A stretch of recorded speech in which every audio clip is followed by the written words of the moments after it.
L'autoroute Yaoundé-Douala, longue de 60 km qui fait partie de la phase première, sera bientôt ouverte au public dans les 10 prochains mois. C'est ce que l'on retient de la visite d'évaluation des travaux routiers, de raccordement, d'appréciation et d'exploitation des installations du ministre des Travaux publics qui, accompagné d'une forte délégation composée d'experts, sous-préfets, maires, est allé toucher du doigt les réalités du terrain. Les travaux, comme vous avez noté, de chaussées sont entièrement réalisés.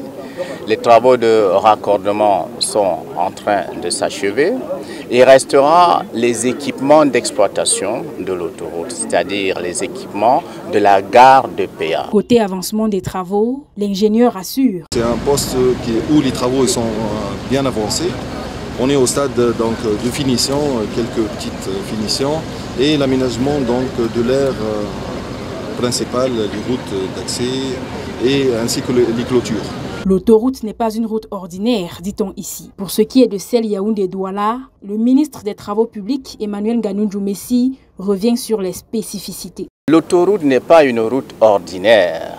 Nous avons pour cet ouvrage une autoroute de 110 km de vitesse de référence. Ce qui me donne d'ailleurs l'occasion de revenir sur les spécifications techniques de notre autoroute Yaoundé-Douala, du moins sa phase 1.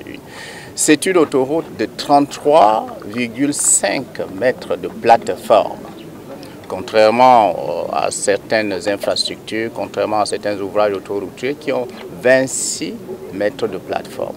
Notre autoroute a donc 33,5 mètres de plateforme parce qu'on peut l'élargir à 3 voies. C'est une autoroute de 2 fois 2 voies, susceptible d'être élargie à 3 voies par l'intérieur. À l'occasion, une sensibilisation a lieu. Le ministre des Travaux publics appelle les riverains et usagers à beaucoup de précautions sur ce joyau architectural au moment de l'exploitation. Au regard de ce que l'autoroute traverse un certain nombre de contrées environnantes, au-delà de ce que l'autoroute sera exploitée par des chauffeurs qui sont organisés en syndicats, alors il a fallu les informer sur le comportement à avoir vis-à-vis de l'autoroute pour éloigner les risques d'accident.